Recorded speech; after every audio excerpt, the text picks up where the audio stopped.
Hey kids, join the club. Get the all-new CCXCC t-shirt made with 100% mutant power. Be like these cool kids. Get it now on dinobeast.com and chrisandersoncomics.com. Hey everybody, welcome to the Chris Claremont X-Men Comic Club. I am joined, as always, by my good friend, John Coates. John, how you doing, man? Oh, I'm doing terrific, Chris. Thank you. Awesome. And returning special guest, James Coates. How you doing, man? I'm great. We're gonna get into issue issue 127 of the Proteus Saga, I guess we'd call it, right? Yeah. Just over halfway. Yeah, wow. We're really nailing it. That's a really interesting cover on this issue. Yeah, great cover. That pink magenta just pops. Yeah. Who's drawing this? We get John Byrne finally. Oh, okay. Decides to grace us with a cover here. Yeah, I was gonna say this doesn't look like Cockrum this time. No, we get this nice Byrne storm right here in the foreground, and everyone else is sort of wigging out in trouble. I like how they're pushed back with just in greens. Yeah. Is really nice. And our nebulous sort of energy villain Proteus here coming out of the swirling madness. James's favorite character design of all time. Yeah. Well, he looks better on this cover than he did in the last issue. Yes, so, he does. He does. And I like those weird swirls that are going around too. There's a lot of that's going to happen in this issue, and I'm digging all of it. Mm-hmm. All right. Well, we're in the middle of a fight with this guy, so let's check out what's going on here. Mm-hmm. Yeah, here we go. Quality of hatred. Yeah. And so it didn't happen the last 2 issues, but now it's back to Claremont and Byrne as co-plotters. Interesting. So in the middle of this saga. And I think what you'll be able to see why through this issue, because this issue doesn't have all the little side B stories cutting in and out. It gets real focused on it's Proteus time. It's all action. Let's go. Okay. And I think that is got to be the reason why they could have done it like a little more together, or more, not Marvel method quite, but like a little freer flowing maybe as they worked on this issue. Right. Terry Austin still on inks, Orzechowski letters, Glynis Wein colors, Stern and the Shooter as our double editors over here. Okay. Got the dream team still. Mm-hmm. And if we remember, last issue ended with Wolverine figured out Proteus was in the body of a police officer. Mm-hmm. And then that officer basically chucked them aside and went after Storm and threw her to the ground, and she injured her shoulder. And she's trying to kick up as much wind as she can to like get rid of Proteus and protect herself. And he's still coming at her, and it's not doing any good. Yeah. And that is where we begin. I like the negative space around the swirl. He probably just like cut something out over the top of it and inked, freely, and then peeled it off, Mm-hmm. Yeah. Another great Storm crouch. Yep. Wolverine and Nightcrawler trying to hang on. Yeah, he messed them up pretty good, huh? Yep. And Storm's in a last-ditch attempt to save herself, Wolverine and Nightcrawler, from certain death at the hands of Mutant X, who calls himself Proteus. Whoa. Whoa. It's kind of a fun, odd thing to name yourself. Well, do you guys remember that movie that came out a few years ago back? It was Morgan Freeman playing Nelson Mandela, and then Matt Damon was like the rugby team. Yeah, Invictus. Yeah, Invictus. So there's a part in that where the people are voting to rename the team because they were the Springboks, and they were like, no, we're going to get rid of the name because it's like the white oppressor's name, and they were going to name the team the Proteus. Oh, yeah? Yeah. And so every time I watch that movie and in that scene, they're like chanting like Proteus, and I'm thinking, I'm like, no, Don't that's do it. good. He's evil. But luckily Nelson jumped in there and was like, guys, that's an evil mutant. We can't name the team after That's him. what Nelson Mandela is best known for. Yeah. Yeah. amongst some other stuff. He did a couple of things. But, so here we start off with all these great weather effects and weird reality warping things going on. Storm, she's holding her shoulder. And she says it like, I'll die before I let him possess me. Yeah, there's some fun art flexes here. Yeah. And our little blue energy Proteus here.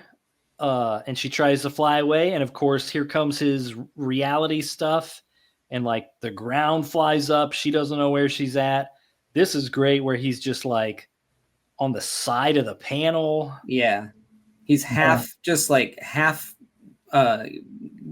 a white silhouette, and the other half is just like filled in with some black splotches, and it's pretty great drawing. Yeah, and Proteus is thinking, once I possess her and add her mutant powers to my own, I will be invincible. So the stakes are getting pretty high here. And Nightcrawler's trying to do some great Nightcrawler face here. Yeah. And great little Wolverine behind, just like a great little two shot. Yeah. But they're struggling to do anything. But all of a sudden, crack, we get this bullet shot. Ricochets right on the ground in front of our cop Proteus. Yeah. I like his face when he's the cop. I don't know why. He's super creeptastic. Yeah, he's like halfway to his sort of zombie form. It's like this zombie cop. And I don't know if it's the mustache that pulls his lips into that it almost acts like it's wrinkles or something. Yeah, I like the cop form because of like the mustache, and then like he's got the little checkered design on the hat. Yeah, it's like just enough interest there that it's like, okay, this is an interesting little unusual kind of villain design here to think of as your bad guy. And so that causes Proteus to pause, and now here come a bunch of more bullets. Yeah. And he's worried because he's like, well, bullets are made of metal and metal can destroy me. Yeah. Yeah, which is an interesting wrinkle for like other mutants that are like Omega power level guys like this. Like they're not worried about guns, but Proteus is like, oh wait, no, you could just still shoot me if you had the X-Men were rolling in here with AKs. Right. You could take me out. Yeah. Like a nuke, no problem. Yeah. But a bullet. Yeah. Right. He's werewolfy in that way. Yeah. I wonder like how many bullets would it take to like really start to slow him down, because like one tiny piece of metal, from one bullet, he would feel it, but maybe, he wouldn't slow down. But, someone opens up a machine gun on him. Yeah. 50 cal. Yeah. That might do the job. Yeah. Get that Blaine from Predator gun going. Yeah. And here we get a look. Now we zoom back in this super rainstorm, and it's Moira taking shots at Proteus, her own son. Yeah, this is some cold-blooded Moira going on here. Man. But hey, she knows what has to happen, I love it.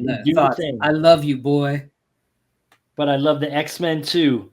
I'll not let you harm them. My wee bairn. And yeah, she's got this sweet scope on here. Like, yeah, that's cool. What that is.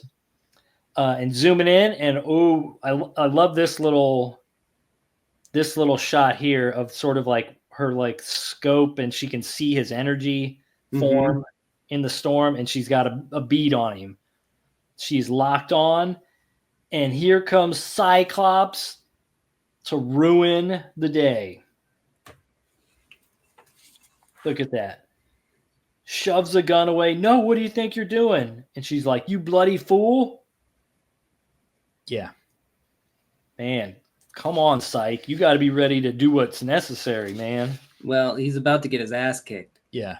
And then at the end of the book, doesn't he also bring up, hey, we may have to take this guy out if we can't? Like, yes. Yeah. Yeah. So, good point for, later on. Well, yes, this is great. Well, maybe he has a change of heart or something. Yeah, after what happens, maybe. Yeah. And this is awesome. Moira just with the butt of the gun, just like boom.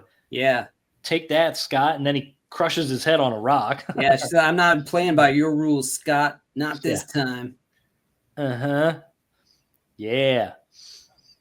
She's tough. Yeah. Moira's tough. She's a cool character. Yeah. But here we go. Proteus, he's taking that moment. He's getting out of here.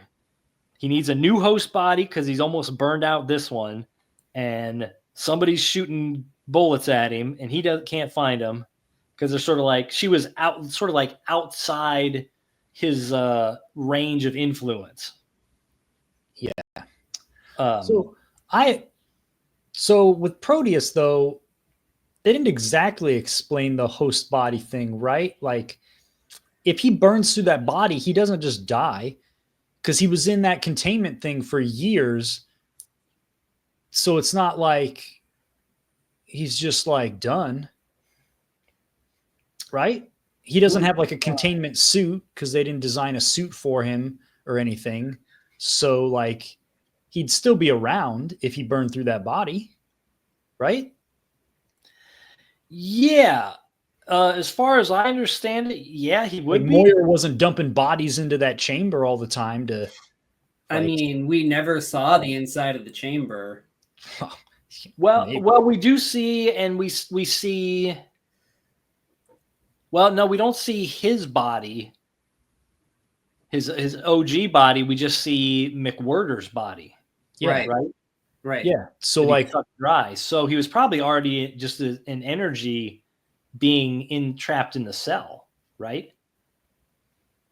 Yeah, but what I think what you're saying, James, is that like if he just leaves the body, he shouldn't be hit by the bullets, right? Or like, yeah, like wouldn't he? If he'd just be almost like an energy vapor form, then right?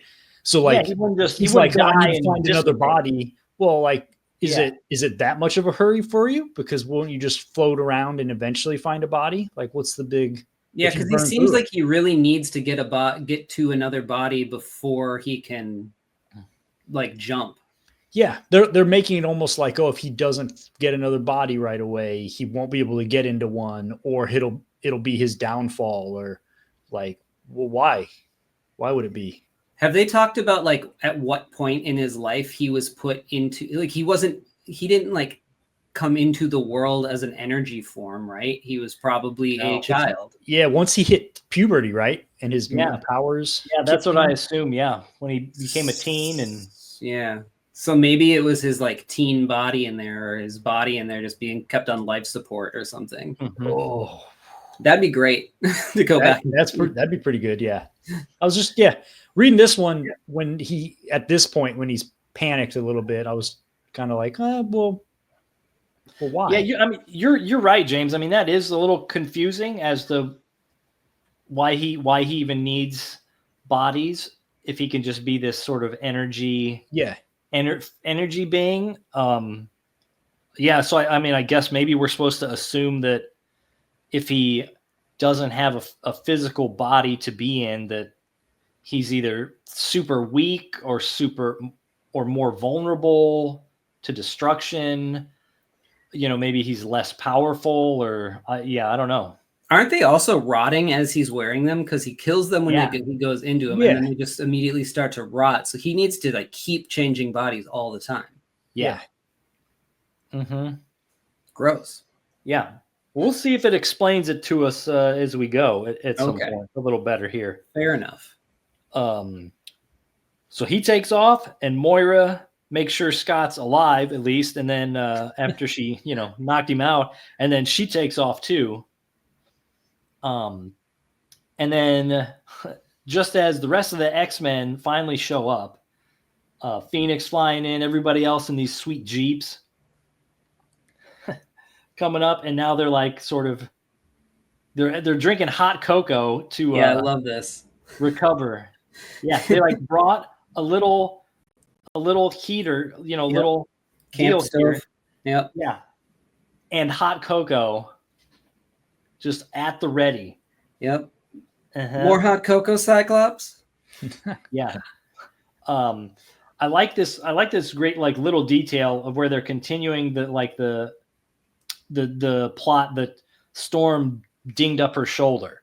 Right. So like, she's like sort of, pulled her costume forward so Polaris can like wrap her shoulder and stuff, which is, you never really see that much in hero comics. Sure. And then Cyclops is like, he's wondering about Wolverine. He's like, man, he looks like he's permanently gun shy here. And Wolverine doesn't look too good. Like he's shaking, can't even drink his cocoa. Yeah, this is interesting because I don't know that you would ever see Wolverine like this now, Yeah, that's something I was like, oh, this is like they're making him more of a character here, where later he becomes kind of a one note. Yeah, caricature, right? Yeah. Of the character. Yeah. Yeah, it's really great. And so Cyclops has got a plan. So This is crazy. he's kind of confronting him, and Nightcrawler's like, hey, back off. And he's like, I think he's faking it. Yep. Ultra Dick Cyclops is on the scene. That's right. And so, man, now Cyclops shoves Nightcrawler out of the way. He's like still like taking shots at Wolverine. He's either faking or gutless. Stay out of my way, Nightcrawler. You know what's good for you. And he's like, we've locked horns from the beginning, Wolverine. It's time things were settled. That is, if you're not too scared to fight. And boom, chucks Coco in his face. Oh, yeah, man. It's on. Woo. Like, man, we need to see more of that from Scott. And here comes Wolverine. Like, bub, the day I'm scared of you is the day I'd better lay down and die. And he's thinking, yeah, that's the spirit. But, he's ready, counters him, flips him over. And now Wolverine is super serious because the claws are out and he's going for the kill. But he's too slow. And Cyclops ducks him. And, like, they're going at it. Now everybody else is freaking out. Like, Banshee, these bloody fools will get themselves killed. And Colossus is going to jump in, but Phoenix holds him back. Yeah. Because she knows what's going on. Yeah. Because Cyclops, told her, and, he spells it out in his thoughts, like, she's my ace in the hole if things go wrong. Which, that's smart. It's like, okay, let me get the most powerful person here to back me up in case, I can't take Wolverine and he, gets ready to kill me. Yeah, I feel like Wolverine should have, just shredded him in 2 seconds, but that's like the modern portrayal of Cyclops. I feel like they've kind of not dumbed him down, but nowadays you wouldn't have Cyclops fighting somebody of Wolverine's caliber in a hand-to-hand fight to a standstill. But right. Early on, I like the way Cyclops is the leader, and he's the leader for a reason, because physically he could handle somebody like Wolverine also. Right. And later on they change it, especially once Claremont's gone. Then they're like, nope, Cyclops is the butt of the joke now, and which is too bad. So basically he's handling this PTSD that Wolverine has by slapping him around. Yeah. I'm not sure that's exactly how you're supposed to. handle PTSD. Like snap out of it, man. Yeah. Did they teach you that in the Air Force, James? Was that like a coping technique in case you needed to deal with your coworkers? Yeah. No. They slap you around. They throw hot cocoa in your face and slap you around. Man up. Yeah. Just get over it. And that is his strategy here. Is like, I'm going to make him so angry and to make him basically forget about what happened with Proteus. And look at this, like, great blast, ricochet off Colossus. Nice sort of judo flip and throw him. Nice movement, a lot of good movement here.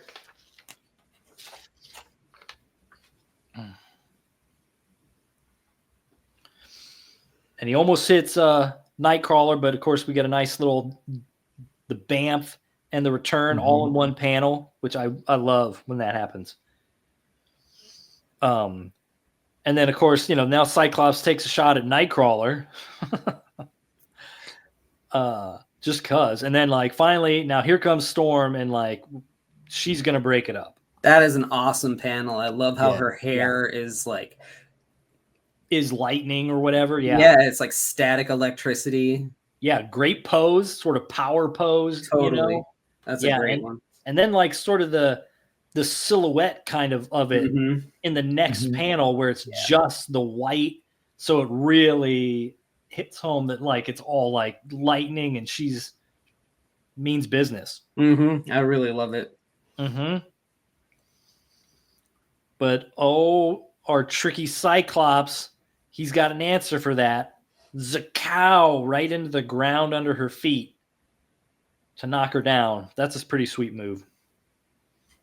Good going, Psych. And then he gives it up. He's like, okay, I surrender. I surrender, everybody. And Storm, she's angry. This is a great little like this angle here, sort of like laying on your back, but it's like kind of twisted. That'd be kind of a hard pose to just like come up with, and and then the folds of the cape is pretty great too, all rumpled up like that. And Cyclops is like, oh, just consider it a session in the danger room. And now everybody's like, oh, what? And good one. Like, oh, I get it. And Wolverine says, you had a good reason. Proteus spooked me, but good. I feel like the Wolverine that I know, if you threw hot cocoa in his face, would still be pretty pissed off. He's maybe he's biding his time. He's like, okay, we got to finish this mission, and then you just wait. You're gonna get some claws in your ass, buddy. Yeah, but like Wolverine approves of that whole strategy there. Yeah, you know what? Like, actually, maybe you'd be like, you know what?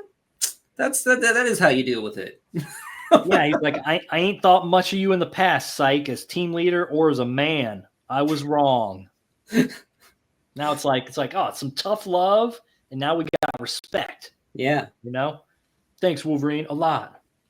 It's like, thanks, bro. Yeah. And now everybody's ready to maybe get back on this Proteus hunt here. But they don't know what to do because he tells us their portable Cerebro device can't detect him. Right. And it can't find Moira because she's not a mutant. So they can't follow her. Yes. Make note of that, right? Yeah. And Proteus is invisible to telepaths, so Phoenix can't try and find him.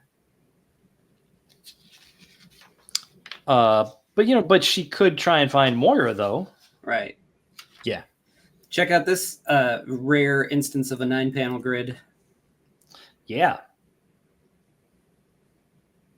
Really good one. I like it. So we're going to see what basically the strategy is we're just going to follow the trail of bodies. Yeah. until we hopefully catch up to him. Yeah. Great work, Sherlock. Ooh. Wait, so are they on the mainland at this point? Yes. Right? Yeah. Is that okay? Yeah, because Moira was saying like he's headed south through Scotland. Okay. Yeah. So he's got a 50-mile head start on him. According to this panel, he's already 50 miles southeast of where the X-Men are. And here's this, girl, flat tire. Oh, a policeman's gonna come help you. Not really. And look at this, the pink energy transfer, and now we get the zombie police officer body just crumples, and we get this great sort of pink silhouette with the glowing eyes. Yeah. This is some like Ted Bundy stuff here. Yeah, it really is. And then like, okay, and then she's just dumping the body here. Yeah, right into the creek or whatever it is. Yeah. But then he knows how to change a tire. Yeah. So he's got some real world skills, Well, wait, isn't he taking the experiences and powers and knowledge of all the people that he's absorbing too? Right. So that must be maybe the cop's knowledge, because she didn't seem to be able to do it. Right. Yeah. Right. Exactly. Boom. And now she's, headed to Edinburgh, 200 kilometers. And, but guess what? That is also where Moira is. Yep. And she just like rocks her Jeep like right up on this curb here. Yeah. She ain't messing around. No way. Yep. And here she is. She's at Joe McTaggart's house, her ex-husband and father of Proteus. Well, not ex. Not ex-husband. Divorce her. Yeah, that's right. Yeah. That's true. Doesn't he just look like a alcoholic, womanizing 1970s guy? Yeah. Yeah. He looks like a wife beater. Yeah. And what they kind of tell us that like, he was a big shot, he was a Marine, and all that kind of stuff. And so here he comes to see her. She's here to see him, and like she hates him. Yep. And he's very sleazy.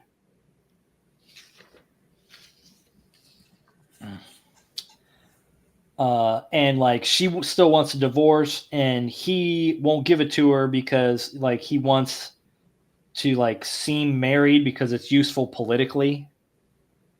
But like, how useful can it be if like she's never around? Yeah. Like what if someone goes to interview her and ask her like, oh, how's the marriage? Right. How did it go? And she's like, oh, well, he beat me, so I left him. Someone's looking at the Sears catalog when they're drawing this too, because check out this wild like cardigan sweater thing that this dude's wearing. Like these really strange fluffy patterns on it, and the wild collar. Or maybe Byrne had one. Maybe. Yeah. Maybe that's his jacket. Yeah, right. Like, quick, I gotta draw what I got in my closet. This will work. Yeah. That's my reference. But man, yeah, like a Sears cat, like any of those like clothing catalogs, like man, if you were an artist, like just sign up for those and just keep them, Yeah. Keep them handy. They were coming your way anyway, whether you liked it or not, Yeah. Along with the phone book. And right here in our top panel here, Moira breaks Joe the news that basically like once he beat her for the last time, and she was in the hospital, and when she finally left him, and she was pregnant at the time, and she breaks it to him, you have a son. And I believe. So how many years ago is this supposed to be?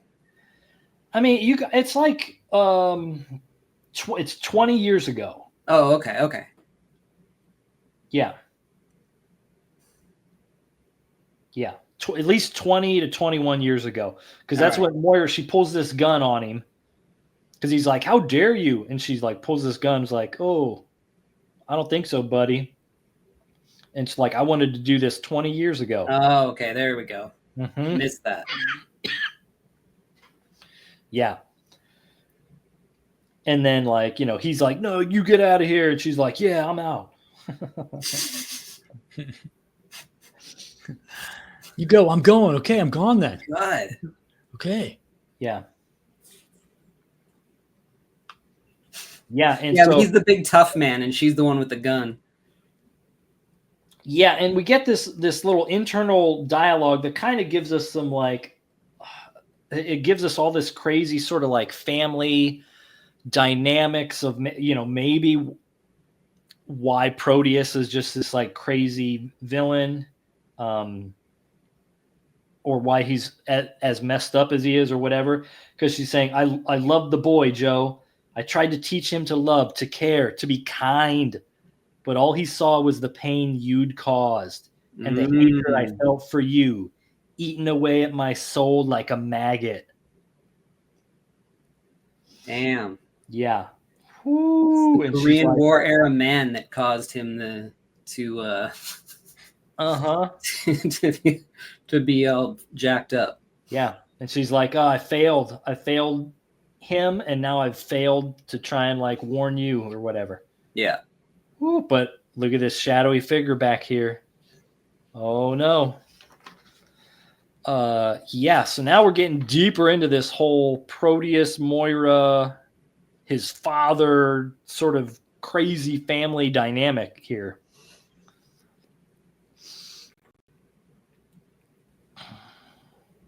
And like Proteus spells out, he's like, oh, she was here to see the one I hate, in reference to his father. Is how he calls him. Right. The one I hate.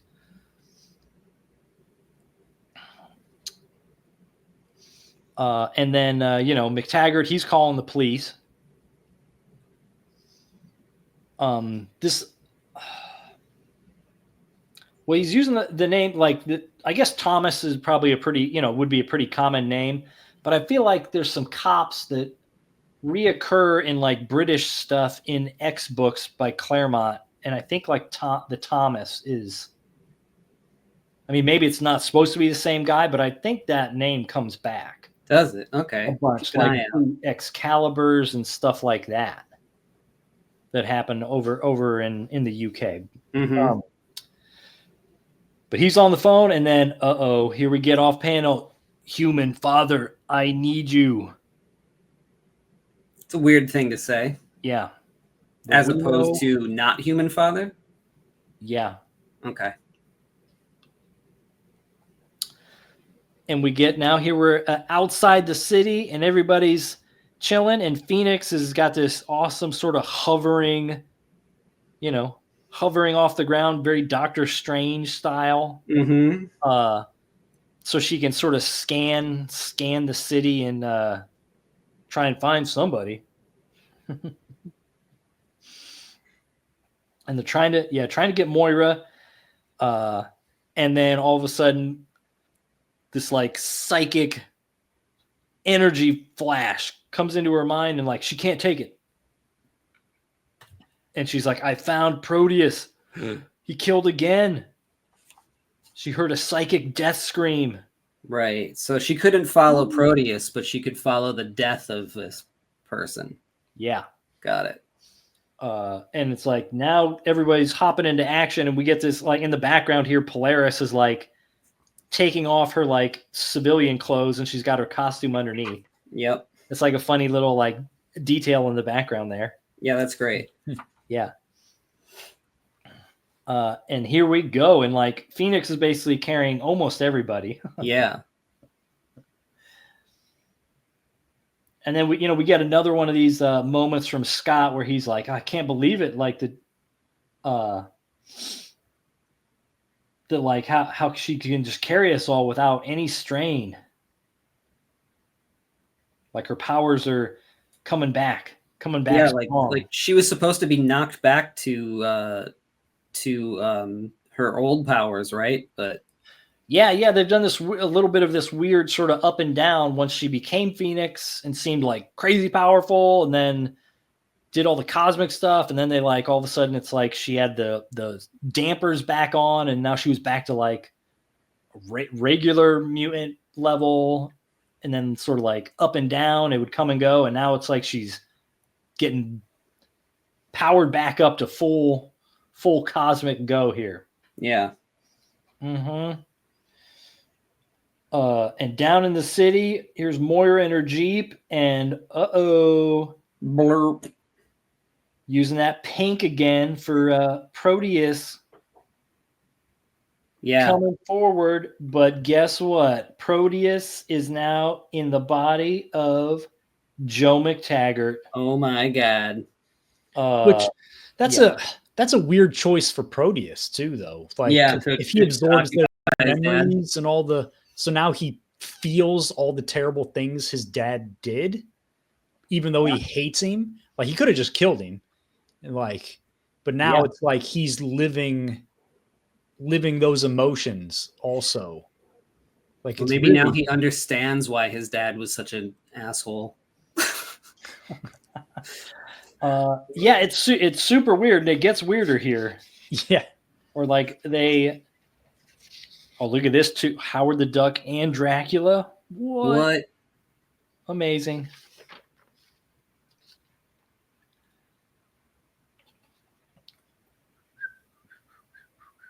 There we go.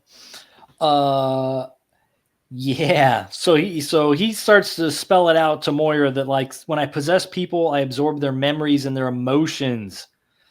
So now I know everything my father knew and feel and felt. And it's like, oh yeah. And he's like, he and I are much alike. What we take, we want, and we never give it up. And now we want you. Very creepy. Very, yeah. Not healthy. That's not healthy, Proteus. No, it is not.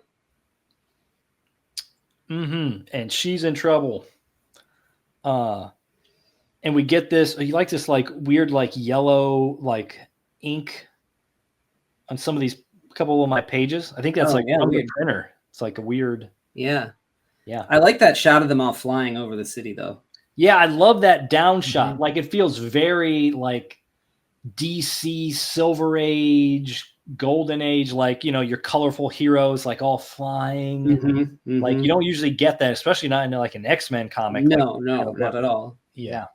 I just flipped through it real fast before I actually read it, and I got to that page and I was like, what's going on here? Yeah. It's like, what? Like, look, it's Cyclops is flying? Was Wolverine flying? What's the deal? Yeah. So what do you guys make of the sort of the city below him here? With it's all like in like dot pattern and stuff.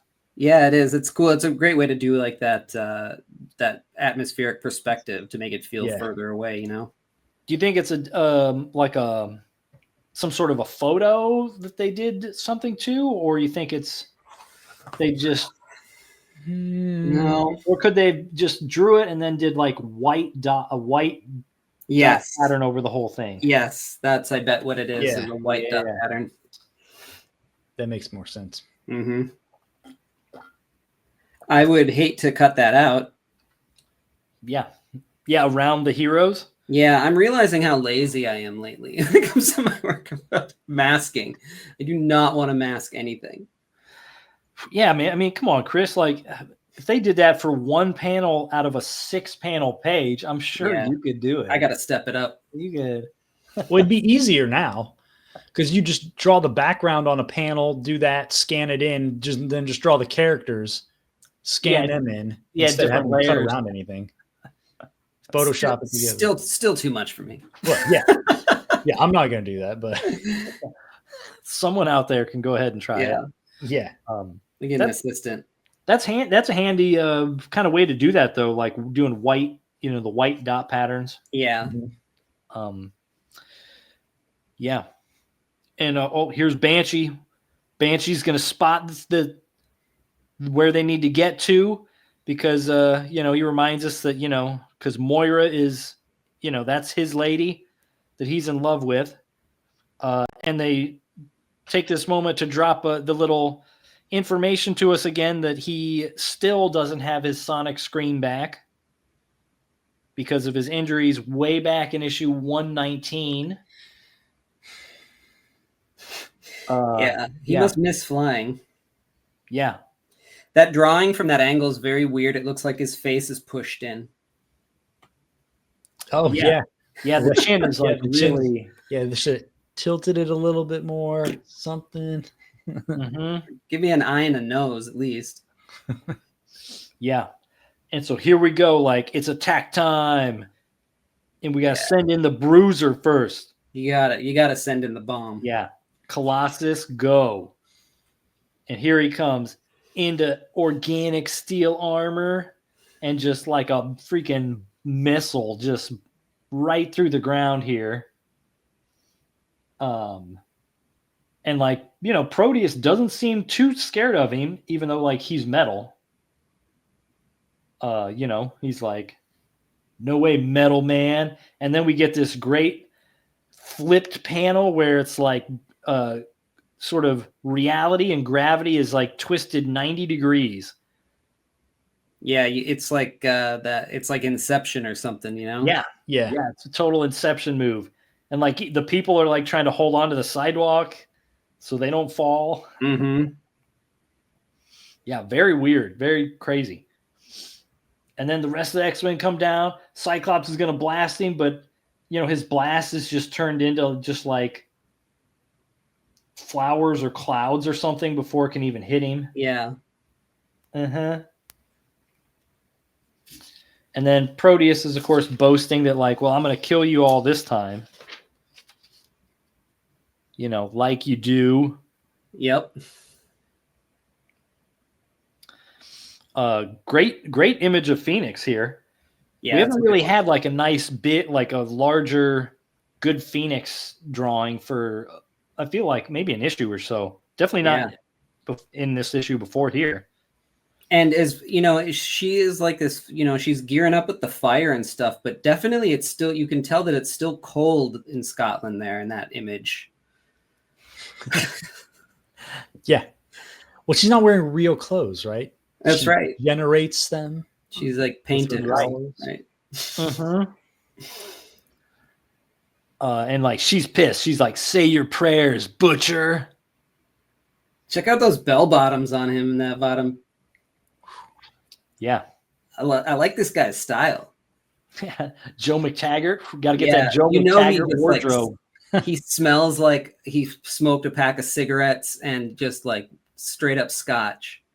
Yeah. Yeah. Wears Brute cologne. Uh-huh. Like he's a man.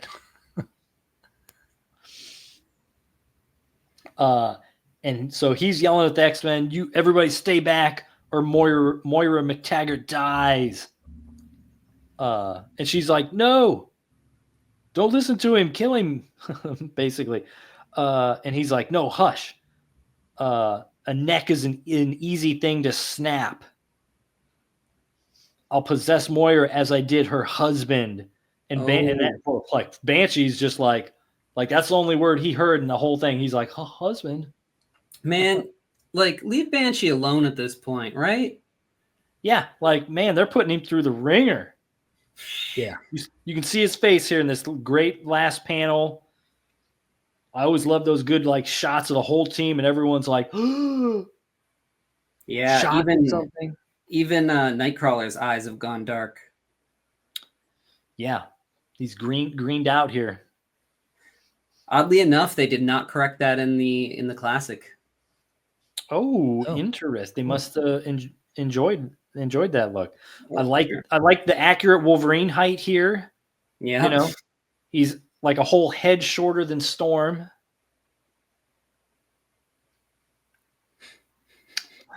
Yeah.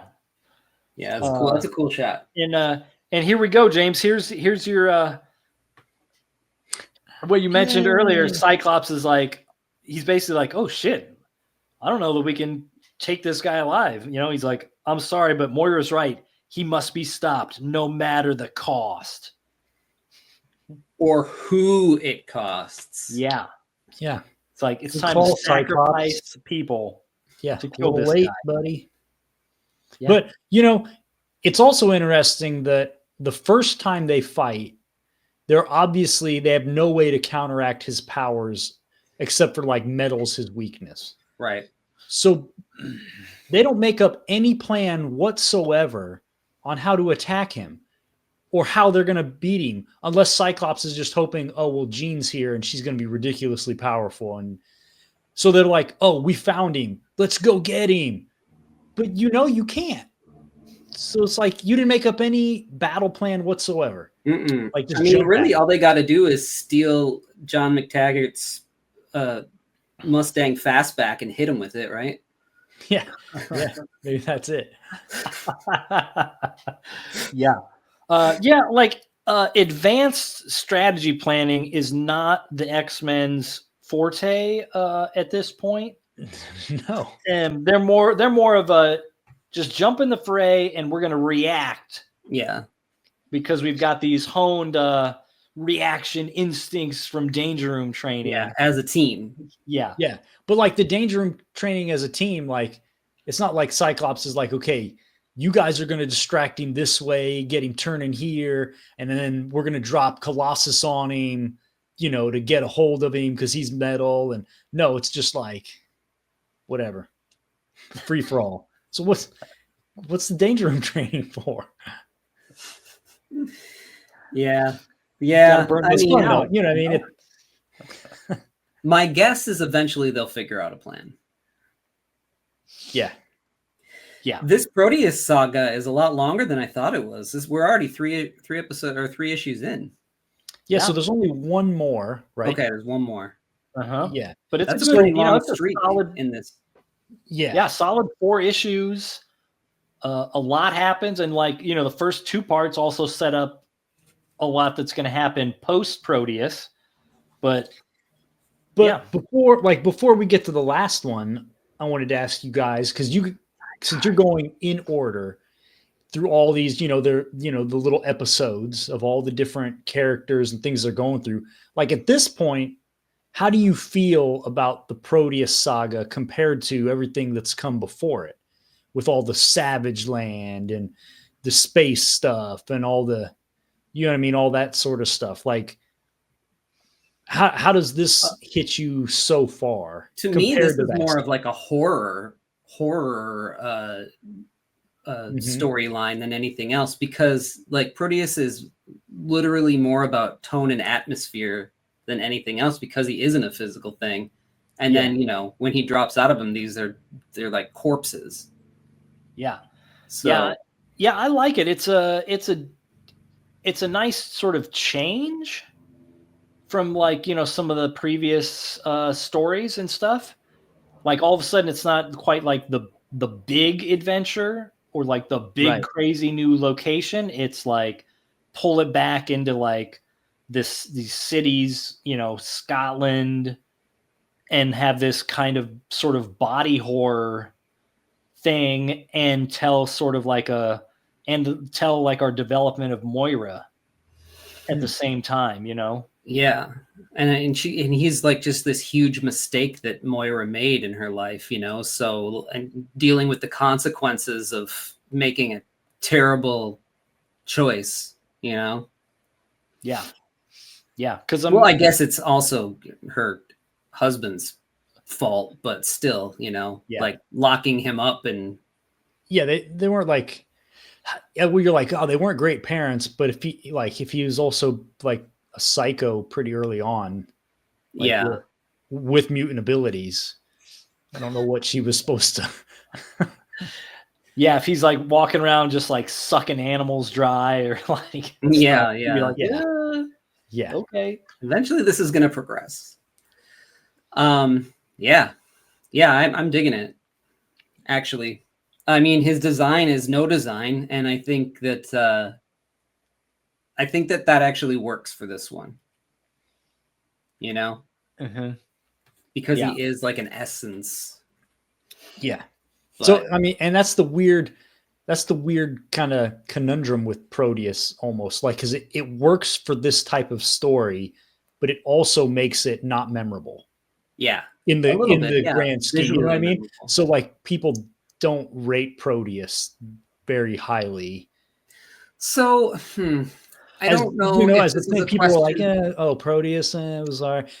But yeah, because there's a lot of people that probably haven't read the Proteus stuff. It's not probably collected in like smaller trades sure or it's- something, yeah. They just skip over it and go to Dark Phoenix or whatever. Yeah. And he isn't like this designed villain like Magneto or Apocalypse or something that you throw on a poster and just like you're just like, ooh, look at that dude. There's, he doesn't have that kind of a gripping kind of a look to him. Right. Yeah. Now, is this the same character that will come back in the New Mutants in the future? No. It's not because isn't what's his name with the crazy hair that has all the multiple personalities? Legion? Isn't Legion Moira's child too, who was like locked up? He's Xavier's kid with a Israeli woman that he knew on his adventures pre-X-Men. Okay. Yeah. Interesting. But he will show up in X-Men because he does he hangs out with Moira on Muir Island. Gotcha. Okay. Yeah. Gotcha. Yeah. All right. See, I thought that this was our introduction to like what was going to become Legion eventually down the line. So interesting. Because Legion actually has a design. Yeah. They're similar. I mean, but there's the similar backstories, similar. Yeah. This Proteus takes people and absorbs their powers. Legion is all these people and switches between them. It's the very and one is Moira's child gone awry. One is Charles' child gone awry. So it's just they're very similar in that way, Yeah. Mm-hmm. Interesting. Okay, so this is like Proteus is proto Legion, maybe. Yeah. You could think of it like if at this point the plan was never to bring Xavier back and Moira is just going to take over, but then like, oh, maybe you bring Xavier back and you're like, oh, well, let's revisit that story. Let's give him like we gave Moira a kid, and we had to kill him, but like maybe Xavier also has a kid that we didn't know about. Yeah. And then we can kill him too. Amazing. Well, let's take a look at the classic, yeah? Yeah. Yes, sir. Let's do it. Boop, boop, boop. There we go. There it is. Can we briefly talk about this letter? Oh, yeah. You want me to pull it back up or? No, I mean, you don't have to. Yeah, I'll do it. Okay. So basically this letter here is somebody who's from Canada writing in to try and tell Claremont and Byrne that they messed up stuff when they did the Canadian adventure with Alpha Flight. Uh-huh. Yeah. Because he's like, I just finished X-Men 120 and 121. And why am I angry? Because in 121, you insulted my country and my people, and thus me, in my opinion. It's like, oh, dang. And like, how'd you do that? And she like starts listing stuff about like, I don't know, like the weather and like, wait, isn't Byrne Canadian? Yeah. Byrne's from Calgary. Oh, yeah. Okay. I was like that's Byrne City. Yeah. And like, oh, the people are like, they're wearing too many clothes for the weather. They should be used to it, or like, yeah, all this kind of stuff. Like, oh, it was in like, anyways, like it's great. And then like they write the, it's a big letter. Yeah. Wow. And then they write this big response, basically like going point by point, being like, no, this wasn't a cliche that we did, like, and they're talking about shaman and like Sasquatch and like, all this kind of stuff. And like, is a Sasquatch being from Canada insulting Canadians? No, I think it's something about him playing football. Like American football? Yeah. Well, when did the Canadian NFL league start? And then if they have their own league too. Yeah, right. Yeah. What do you mean? There's This lady doesn't leave Argonauts her house and stuff. apparently. Yeah, I Kid- mean it's pretty great. Like yeah, and they're just being like, yeah, we're not insulting Canada. We know what we're talking about. Who wrote the response? Was it Byrne? That'd be great. I mean, it says Chris replies. Oh, So, now whether it was Chris or maybe he dictated some stuff to one of the editors, but like I'm assuming he just wrote the response. Does he lead off with, listen, Byrne is from Calgary? Yeah, I mean he gets into that pretty early, but he's like, I understand your feelings, Laura, but to a large does he call her a hoser? they're grounded in misconceptions. Man, we should see if she's got still around, has an email address, and send her that episode when we're dressed in Canadian tuxedos. And she, Yeah, 'cause that's not offensive. like, he's got this great response. He's like, okay, is naming an Indian medicine man shaman or a man who can transform himself into a 10-foot tall Hulk guy Sasquatch, is that any more cliched than calling an American hero Captain America? Right. It's like, whoop. Turkey Man. Yeah.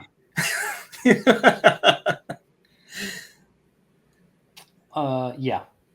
So anyways, it's an interesting one. So if you guys out there get this issue or bust it out to read it, check out the single letter and response in the back of this. That's wild. There's one letter. That's great. I love it. Yeah. All right. So we got a Lytle cover again. That's a great cover. It's pretty great. Yeah. I like how his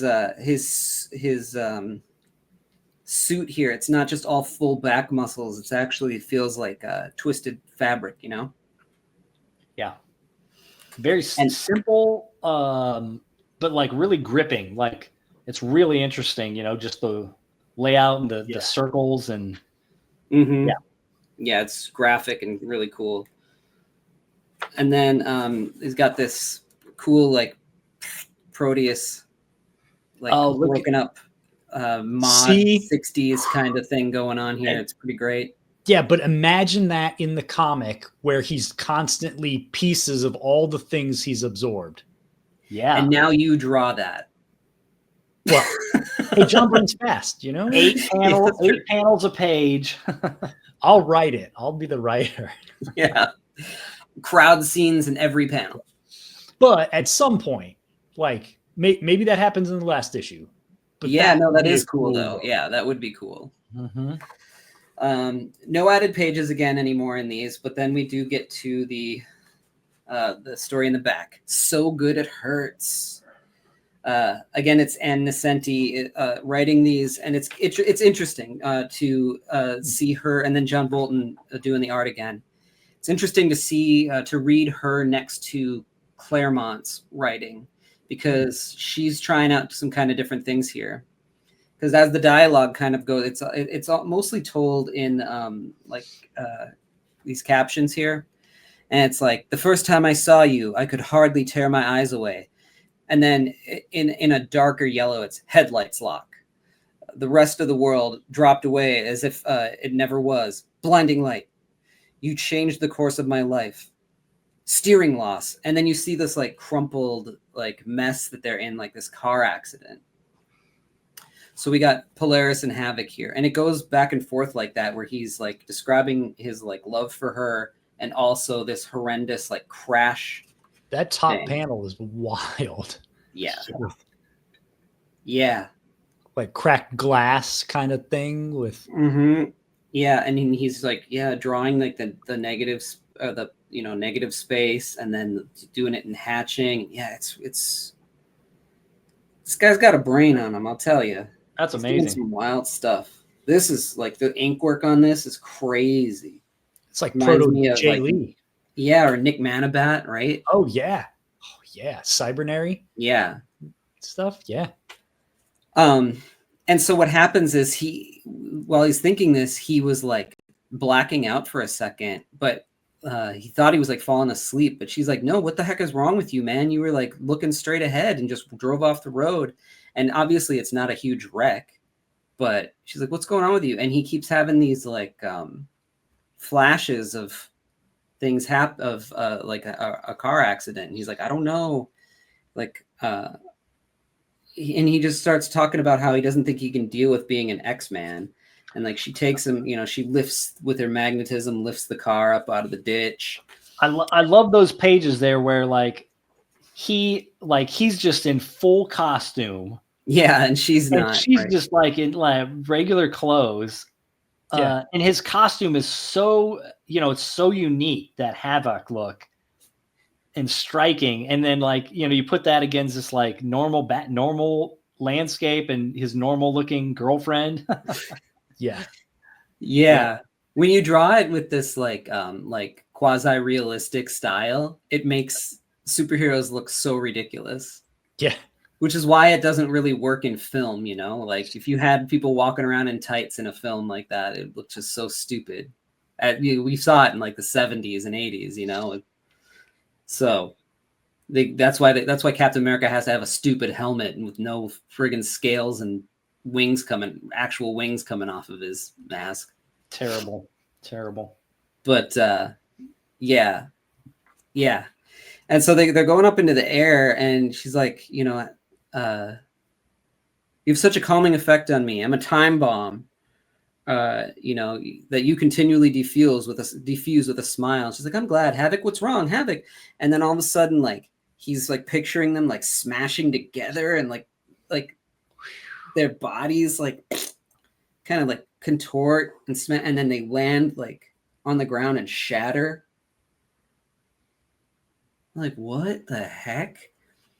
Bolton is really tripping, and Anne is also tripping, and just the way that she does plays with the captions and stuff. I think it was really kind of like inspired, and so that's when he's like, I think I have to be like, I want to have a normal life, I want a long life, safety, children. I don't want our love to be just a slow car wreck. If we stay X-Men, we'll end up shattered, and I don't want us to end up in tears. And so that's like he's having like a nervous breakdown, basically. And that's what they're kind of showing, And then he's like, all right, I'm going to drive us back. And she's like, you sure you're all right? And he's like, yeah. And then he sees these weird like babies floating in the ether. And he snaps out of it, he's like, all right, I'm good. And he drives over to meet. This is like right before they go and meet them, right after the initial battle, because they like see smoke off in the distance, and they can tell that it's like the battle has begun, right? Yeah. And they get there, and he's like, is everyone okay? He's like, and Nightcrawler's like, yes and no, it was rough. And Wolverine, are you what? So he's like having his breakdown, and he's like, he flinched at my touch, so raw, so shell-shocked. What has he been through? Has he seen the inevitable, the thing that I'll fear? No, not me. I won't ever see that horror ever. I am no X-Man. I want I won't fight that last battle. I want out, the end. So this is when he's like drawing lines saying that he will not be an X-Man.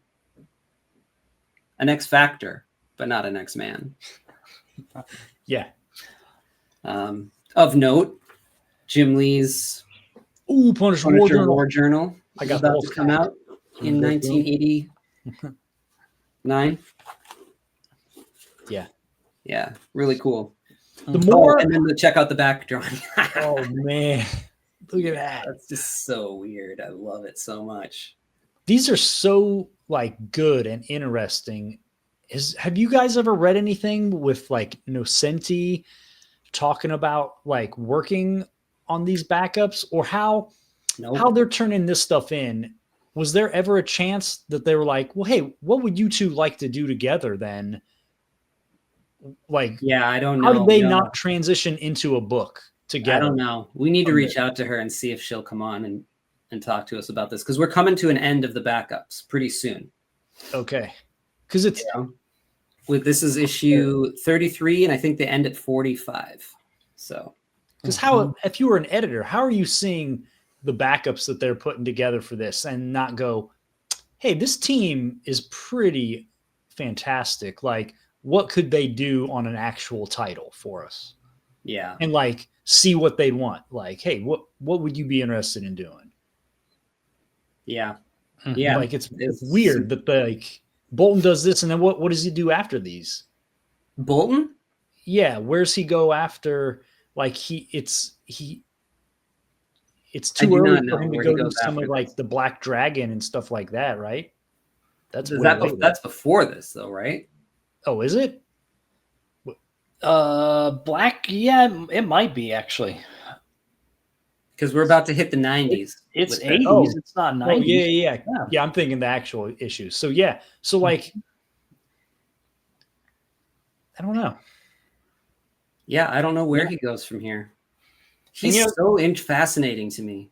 And like the decisions like for this backup and some of the other ones where like the main story here is like Proteus, and then the backup, like it at the end it kind of touches on the Proteus thing because they're like it ties back into when they're meeting the team, but it's all like a story about Havoc having this mental breakdown and panic attack about his future and everything, and they're like, how they like to decide like, okay, this is how we're with a story we want to tell in the back of this, and then we're going to weave it in a little bit. Yeah, and it's odd too because going into it, you don't really because it is the Proteus stuff. It feels like like I was thinking, okay, so Proteus is doing something to Havoc here. Yeah, to be that psychedelic with it, and then it turns out that it's not. Mm-hmm. It's interesting. It's an interesting thing. Yeah, anyway, cool. That is pretty cool. So that is issue number 127. Can't see it there. 127. 127 of the Uncanny friggin' X-Men. Well, anything else you guys want to say about this issue? Yeah. Any final thoughts there, James? No, not really. Okay. This one is a pretty straightforward getting into the action. Yeah, I'm looking forward to the next one, seeing how they land this ship. Yeah. How do you pull this all together? Yeah, like that's going to be cool to see. It is going to be cool.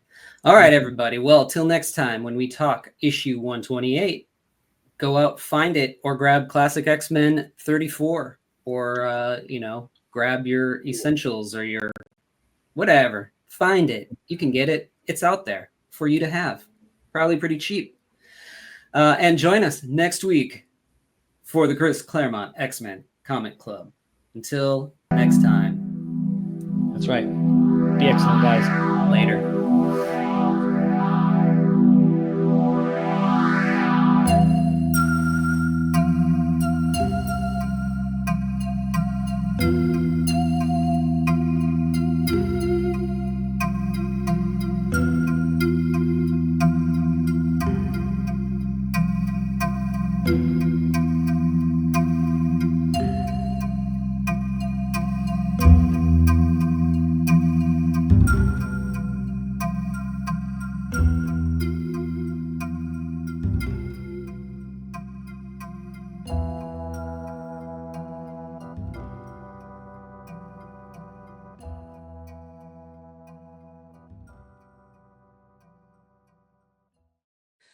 Check out DinoBeast.com for all things John Coates like Dino Beast, Ninja 4, MLF, Berserker, and more.